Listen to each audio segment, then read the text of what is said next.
জাতীয় নির্বাচনে ঢাকা মহানগরীর 9 আসনে জামাতে ইসলামের পক্ষ থেকে যিনি মনোনীত হয়েছেন, যিনাকে মনোনীত করেছেন, আমাদের সামনে তিনি উপস্থিত হয়েছেন জনাব কবির আহমদ সাহেব। তিনি আপনাদের সামনে দোয়াও নেবেন, পাশাপাশি সালাম বিনিময় করবেন। তো একটু সংক্ষিপ্ত একটু পরিচিতিও লাভ করবেন। তিনি যতক্ষণ পর্যন্ত আপনাদের সামনে একটু চারটি কথা বলবেন, আমরা ধৈর্য সহকারে শুনতে পারবো তো ইনশাআল্লাহ। আমরা একটু সংক্ষিপ্ত সময় ওনার কাছ থেকে, উনি আপনাদের কাছ থেকে দোয়া নেবেন, একটু পরিচয় দিবেন।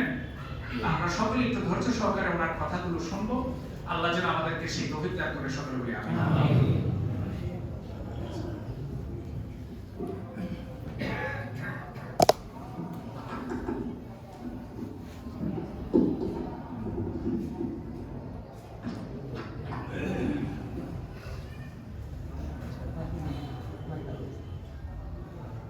আসসালামু আলাইকুম ওয়া রাহমাতুল্লাহি ওয়া বারাকাতুহু। আউযু বিল্লাহি মিনাশ শাইতানির রাজীম। বিসমিল্লাহির রাহমানির রাহিম।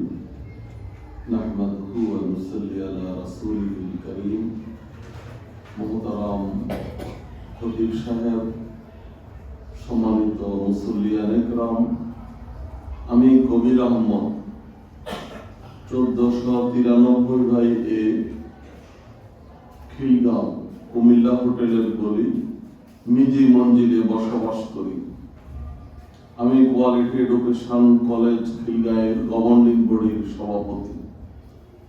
আগামী জাতীয় সংসদ নির্বাচনে বাংলাদেশ জামাত ইসলামী ঢাকা 9 আসন তথা খিলগাঁও, সবুজবাগ, মুগদা আমাকে মনোনয়ন দিয়েছে। আমি আপনাদের সকলের দোয়া, সমর্থন, সহযোগিতা কামনা করি। সম্মানিত মুসল্লিয়ান ইকরাম, আমাদের সকলের সৃষ্টিকর্তা আল্লাহ রাব্বুল আলামিন, এই আসমান এবং জমিনের সৃষ্টিকর্তা আল্লাহ রাব্বুল আলামিন তথা 18,000 মাখলুকাতের সৃষ্টিকর্তা আল্লাহ রাব্বুল আলামিন, আল্লাহ রাব্বুল আলামিন মানব জাতিকে পরিচালনার জন্য আল কোরআনকে নাযিল করেছেন।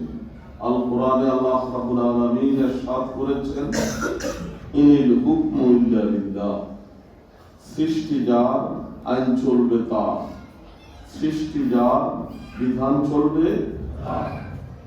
আজকে আমরা এই মুহূর্তে মসজিদে অবস্থান করছি। আমাদের মসজিদে আল্লাহ রাব্বুল আলামিনের বিধান কার্যকর আছে। আল্লাহ রাব্বুল আলামিনের বিধান মসজিদে কার্যকর আছে বলেই মসজিদে কোনো অশান্তি নেই, বিশৃঙ্খলা নেই। ইমাম সাহেব যখন রুকুতে যায়, আমরা সকল মুসল্লি রুকুতে যাই। ইমাম সাহেব যখন সাজদায় যান, আমরা সকল মুসল্লি সাজদায় যাই। এখানে যতক্ষণ আমরা অবস্থান করি, একটি সুশৃঙ্খল পদ্ধতিতে, সুশৃঙ্খল মাধ্যমে আমরা এখানে অবস্থান করে ইবাদত বন্দেগী করি। কিন্তু দুঃখ এবং পরিতাপের বিষয় হচ্ছে, আমরা মসজিদ থেকে বের হওয়ার পর আমাদের সমাজ, দেশ, রাষ্ট্রে আল্লাহ রাব্বুল আলামিনের বিধান রাষ্ট্রীয়ভাবে কার্যকর না থাকার কারণে আমাদের সমাজে, দেশে, রাষ্ট্রে নানা ধরনের বিশৃঙ্খলা, হানাহানি, সন্ত্রাস, রাহাজানি, দুর্নীতি লেগেই আছে। এই সমস্ত অশান্তি থেকে যদি আমরা মুক্তি পেতে চাই, তাহলে আমাদেরকে আল্লাহর এই জমিনে আল্লাহর দ্বীনকে, ইসলামকে, কোরআনকে রাষ্ট্রীয়ভাবে প্রতিষ্ঠিত করার জন্য আমাদেরকে প্রচেষ্টা চালাতে হবে। আল্লাহ রাব্বুল আলামিন আমাদের সকলকে দ্বীন এবং ইসলামের জন্য কবুল এবং মঞ্জুর করুন, এবং আমাদেরকে আমাদের এই প্রিয় জন্মভূমি বাংলাদেশে সকল শ্রেণী পেশার মানুষ বসবাস করার জন্য আগামী দিন ইসলামী রাষ্ট্র ব্যবস্থা প্রতিষ্ঠার আন্দোলনে সম্পৃক্ত থেকে ভূমিকা রাখার তৌফিক দান করুন। এই কামনা বাসনা পেশ করে আপনাদের প্রতি কৃতজ্ঞতা প্রকাশ করে সকলকে ধন্যবাদ জানিয়ে আমার কথা শেষ করছি। আসসালামু আলাইকুম ওয়া রাহমাতুল্লাহি ওয়া বারাকাতুহু।